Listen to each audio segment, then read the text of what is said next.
Baik, Assalamualaikum warahmatullahi wabarakatuh. Perkenalkan, nama saya Ulfatus Solihah dengan NIM 107 dari Prodi Sistem Informasi kelas A. Baik, di sini saya akan melanjutkan video materi tentang pemrosesan bahasa natural. Dari kemarin saya sudah menjelaskan beberapa materi tentang pemrosesan bahasa natural. Untuk yang kemarin saya sudah menjelaskan tentang metode back of word, dan sekarang saya akan melanjutkan materi tentang TF-IDF. Saya akan menerangkan tentang UTF-IDF itu apa, kemudian saya akan mempraktekkan untuk codingannya. Baik, di sini saya akan menjelaskan terlebih dahulu apa sih itu TF-IDF. Jadi TF-IDF itu adalah cara untuk mengukur seberapa penting sih suatu kata dalam sebuah teks atau dokumen.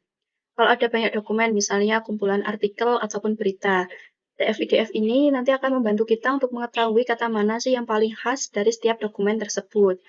Untuk pengertian TF itu sendiri, jadi TF itu singkatan dari term frekuensi, yang artinya seberapa sering kata itu muncul di suatu dokumen atau kalimat. Misalnya, semakin sering kata muncul di dalam teks, semakin penting kata itu untuk teks tersebut. Kemudian untuk IDF-nya sendiri, IDF itu singkatan dari Inverse Document Frequency, yang artinya seberapa jarang sih kata itu muncul di seluruh kumpulan dokumen. Jadi seberapa jarang kata itu muncul kalau TF itu seberapa sering kata itu muncul dalam sebuah dokumen. Jadi IDF ini lawan kata dari TF itu sendiri. Kalau suatu kata sering muncul di banyak dokumen, itu artinya kata tersebut umum dan tidak terlalu istimewa. Tapi kalau sebuah kata cuma muncul di satu atau dua dokumen saja, berarti kata itu unik dan lebih penting. Saya akan menjelaskan konsep dasar dari TF-IDF. Yang pertama, jika TF-nya itu tinggi, ditambah IDF-nya rendah, maka kesimpulannya kata itu umum atau banyak orang yang memakainya. Yang kedua, jika TF-nya rendah, ditambah IDF-nya tinggi, untuk kesimpulannya yaitu kata itu jarang muncul, mungkin tidak penting. Untuk konsep yang ketiga yaitu jika TF tinggi ditambah IDF tinggi, maka kesimpulannya kata khas dan penting untuk dokumen tersebut. Kemudian untuk konsep yang keempat, jika TF-nya rendah ditambah IDF-nya rendah, maka kata tersebut kata yang tidak penting atau tidak berguna. Jadi intinya TF itu merupakan kata yang sering muncul di dalam dokumen. Kalau IDF, kata yang jarang muncul di dalam sebuah dokumen. Baik, selanjutnya yaitu saya akan menjelaskan tentang rumus dari TF-IDF itu sendiri. Di sini saya ambil contoh data review dari Shopee. Saya ambil ini contohnya untuk dokumen pertama yaitu barang bagus, kualitas sesuai harga. Untuk yang dokumen kedua yaitu pengiriman cepat dan penjual ramah. Untuk dokumen yang ketiga yaitu barang jelek tidak sesuai deskripsi. Nanti kita akan menghitung TF, IDF, dan juga TF, IDF dari beberapa kata, yaitu barang, bagus, cepat, jelek, sesuai. Untuk yang pertama yaitu menghitung TF-nya atau term frekuensi. Jadi rumusnya untuk TF itu sendiri yaitu jumlah kemunculan kata pada dokumen tersebut dibagi jumlah total kata di dokumen.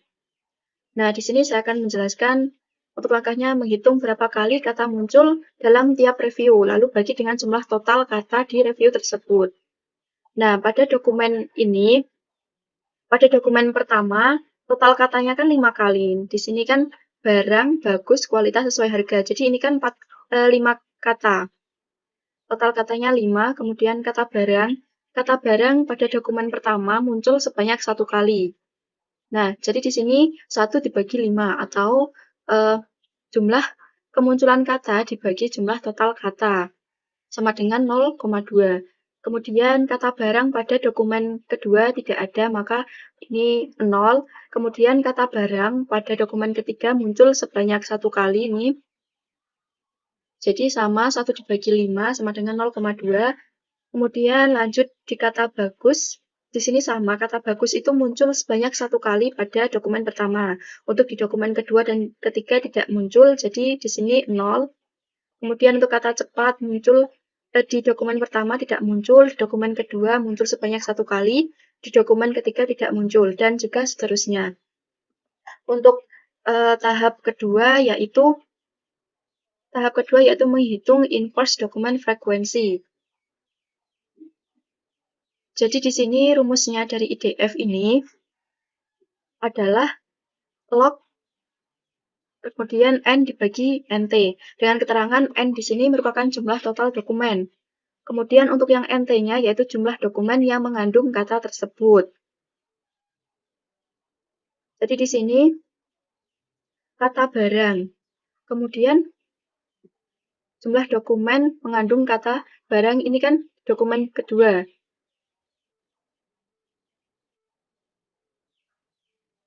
Oke, jadi begini. Untuk yang ini, di sini rumusnya log, kemudian N dibagi dengan NT. Nah, di sini kata barang. Untuk jumlah dokumen mengandung kata barang itu ada dua. Kata barang kan tadi muncul pada dokumen yang pertama dan juga ketiga. Jadi, jumlah dokumen yang mengandung kata barang ada dua. Kemudian dibagi dengan jumlah dokumennya. Jumlah dokumennya kan ada tiga. Jadi, 3 dibagi 2. Nah, ini kan menggunakan rumus log. Jadi, log 3 dibagi 2 sama dengan 0,176. Kemudian, kata bagus. Kata bagus di sini muncul satu kali, yaitu di dokumen pertama, di sini. Di sini muncul satu kali. Jadi, di sini kata bagus, jumlah kemunculan dokumen mengandung kata bagus di sini ada 1. Kemudian di sini rumusnya yaitu log 3 dibagi 1 sama dengan 0,477 dan juga seterusnya. Semakin NT kecil, semakin besar nilai IDF-nya. Artinya kata itu semakin unik dan juga penting. Tahap ketiga yaitu menghitung TF IDF-nya. Jadi rumus TF IDF yaitu TF dikalikan IDF. Nah, jadi dari hasil tadi kita kalikan. Nah, pada kata barang ini, tadi kan bobotnya 0,2. Dikalikan 0, untuk IDF-nya kan 0,176. Dikalikan sama dengan hasilnya 0,035. Untuk di dokumen kedua 0 karena ini kata barang tidak muncul pada dokumen kedua.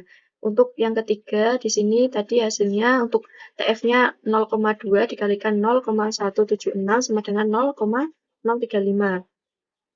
Selanjutnya, untuk kata bagus juga sama.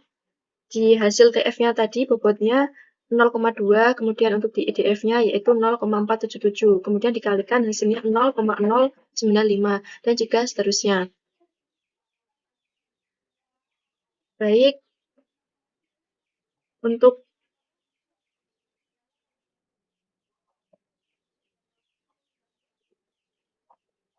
selanjutnya, aplikasi TF-IDF di dunia kerja. Jadi, apa sih fungsi TF-IDF itu di dunia kerja? Jadi, TF-IDF itu dapat membantu komputer mengetahui kata mana yang paling penting atau mewakili sebuah dokumen dibandingkan dengan dokumen lain. Jadi, di dunia kerja, kata-kata penting ini dipakai untuk menyaring, mencari, atau memahami teks secara otomatis.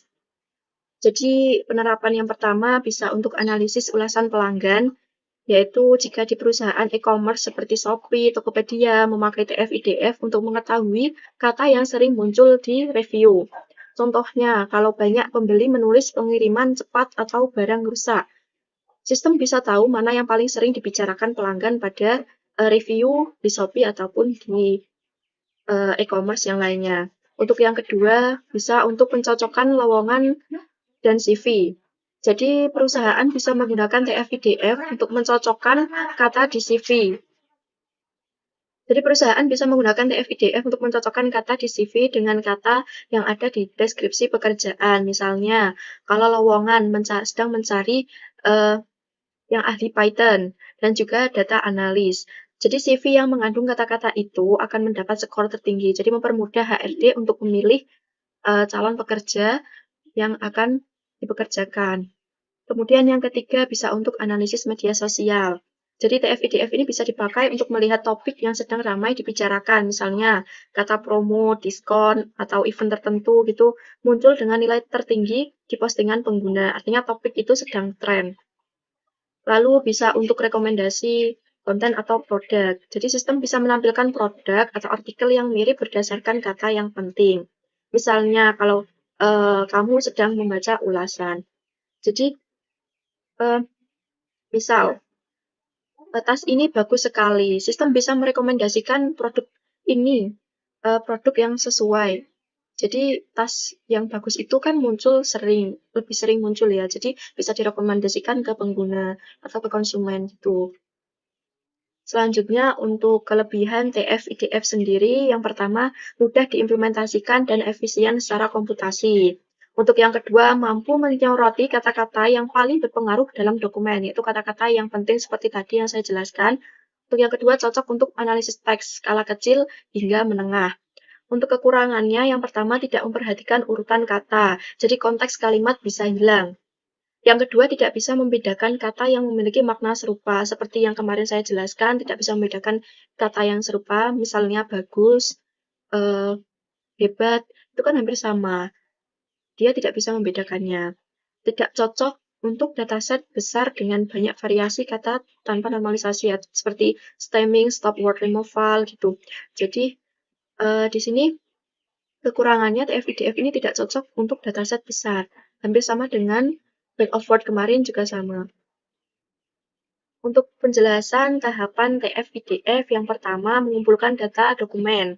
Kita mengumpulkan data-datanya, seperti misal kita mau review produk di Shopee, kita mengumpulkan review-review tersebut, data review tersebut. Kemudian yang kedua, membersihkan teks, seperti menghapus tanda baca, stop word, kemudian huruf kecil atau huruf besar.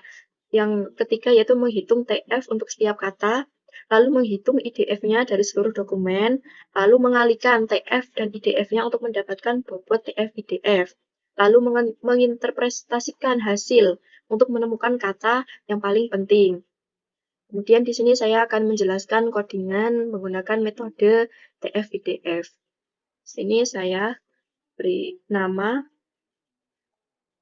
praktikum TF IDF.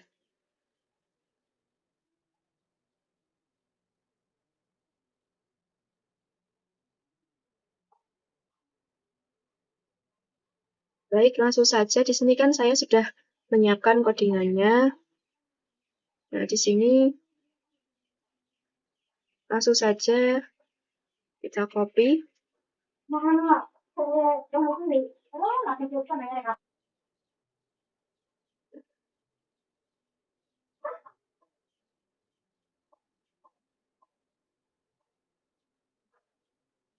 Kita copy ke Google Colab langsung.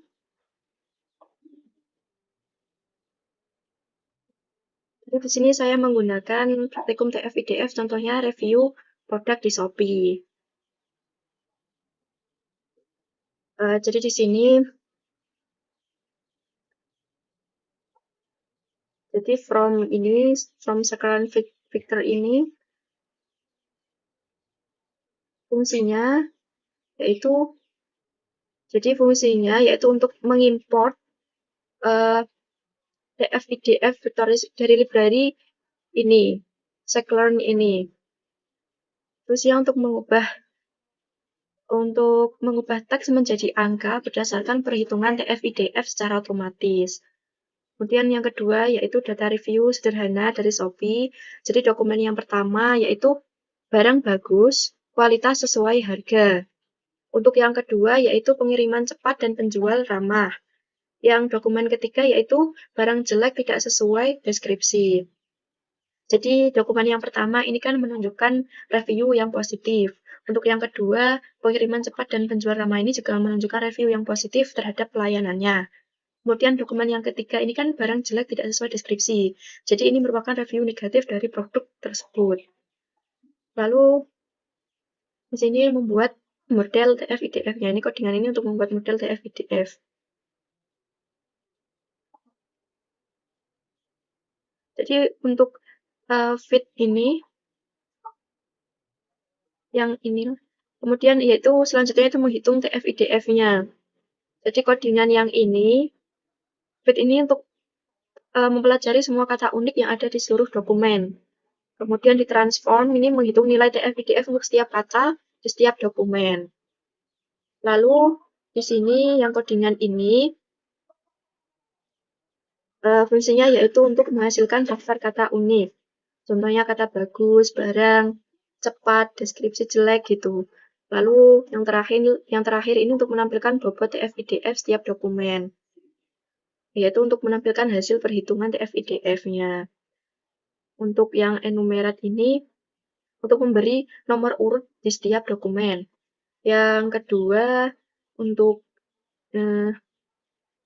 yang ini, untuk menggabungkan daftar kata dengan nilai TF-IDF-nya. Lalu, if nilai yang ini hanya menampilkan kata yang muncul di dokumen itu. Untuk print ini merupakan untuk menampilkan output-nya dengan bobot yang sudah dihitung. Dan dibulatkan 3 angka di belakang koma. Langsung saja kita run untuk melihat output-nya.